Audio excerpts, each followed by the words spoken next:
नमस्कार विद्यार्थियों। इस प्रकार अब तक राजा आचार्य कुंतक ने कवि व्यापार की वक्रता का विवेचन करते हुए 6 प्रकार की वक्रताओं, पहली वर्ण विन्यास वक्रता, दूसरी पद पूर्वार्थ वक्रता एवं उसके अंतर्गत रूढ़ि वैचित्र्य वक्रता आदि अवान्तर 8 अवान्तर भेदों का तथा प्रत्याश्रय वक्रता तथा उनके अंतर्गत संख्या कारक पुरुष वैचित्र्यकृत वक्रता रूप 3 अवान्तर भेदों का वाक्य वक्रता, प्रकरण वक्रता और प्रबंध वक्रता का संक्षिप्त विवेचन किया है। इस प्रकार कवि व्यापार की 6 वक्रताओं की नाम संकीर्तन मात्र से यहाँ पर व्याख्या की गई है।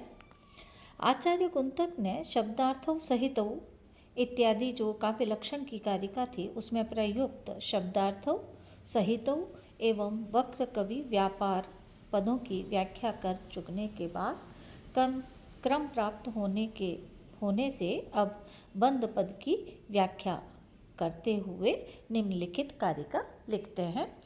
वाच्यवाचक सौभाग्य लावण्य परिपोषकः व्यापारशाली वाक्यस्य विन्यासो बंध उच्यते। वाच्य अर्थ वाचक और शब्द के सौभाग्य एवं लावण्य गुणों को परिपुष्ट करने वाली, व्यापारशाली व्यापार से शोभित होने वाली, वाक्यस्य विन्यास वाक्य की विशिष्ट संगठना को, विन्यास विशिष्ट संगठना को बंध उच्यते बंध कहते हैं। यहाँ तात्पर्य यह है कि सौभाग्य अर्थात कवि प्रतिभा के संरंभ का परिणाम स्वरूप सहृदय को आह्लादित करने की योग्यता, लावण्य अर्थात संगठना की सुंदरता, इन दोनों को परिपुष्ट करने वाले वाक्य विन्यास को बंध कहा जाता है। जैसे इन्होंने उदाहरण लिखा है, दत्वा वामकरं नितंब फलके लीलावलन्मध्यया प्रोतुंगस्तनं चिब्बुकं कृत्वा तया मां प्रति प्रान्तप्रोतन्वेन्द्रनीलमणिन्मनुमुक्तावली विभ्रमः सा सूयं प्रहिता स्मरज्वरमुचो द्वित्राः कटाक्षच्छटाः। इसका अर्थ इस प्रकार है कि विलास के साथ कमर को झुकाए हुए उस प्रेयसी ने अपने वाम हस्त को नितंब स्थल पर रखकर स्तनों को खूब उभाड़कर और ठोड़ी को कंधे का स्पर्श कराकर मेरे प्रति असूया के साथ मदनज्वर को छोड़ने वाले किनारों पर लगी हुई नई नई इंद्रनीलमणियों से युक्त मोतियों की माला के विलास से युक्त 2-3 कटाक्ष फेंके। यहाँ पर सहृदय को आनंद देने वाले समग्र कवि की कुशलता से संपादित किए जाने वाले सौभाग्य गुण को और केवल कुछ ही वर्णों की विशेष रचना के वैचित्र्य से उत्पन्न पदों के संयोग की संपत्ति से उपार्जित होने वाले लावण्य गुण को अत्यधिक परिपुष्ट किया गया है। इस प्रकार उपरोक्त उस कारिका में बंध के स्वरूप को बताकर अब उसके काव्य मर्मज्ञों के लिए आनंद प्रदान करने की योग्यता को इस कारिका में बता रहे हैं। वाच्यवाचक वक्रोक्ति त्रितयातिशयोत्तरम तद्विदाह्लादकारित्वं किमप्यामोद सुंदरम।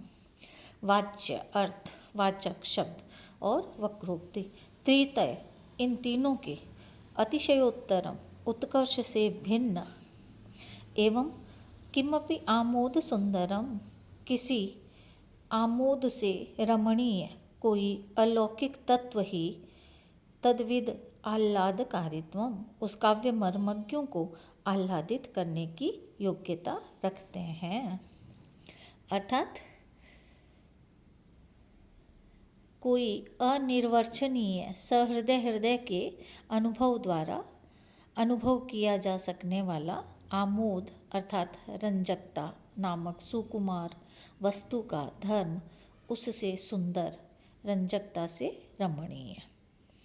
जैसे उदाहरण इन्होंने दिया है, हंसानां निनादेषु यही कवलितैरासज्यते कूजता मन्यः कोऽपि कषायकण्ठलुण्ठनाद्यर्घर्घरो विभ्रमः ते सम्प्रत्यकठोरवारण अवधूतान्दन्ताङ्कुरस्पर्धिनो निर्याताः कमलाकरेषु विशनिकन्दाग्रिं ग्रंथयः।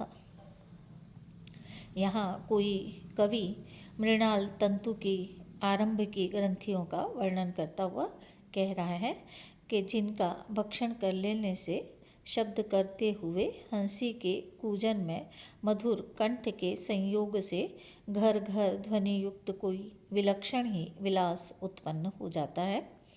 हथिनी के कोमल दंतांकुरों से होड़ लगाने वाली ये मृणाल तंतु की अग्रिम ग्रंथियां इस समय सरोवर में आविर्भूत हो गई है।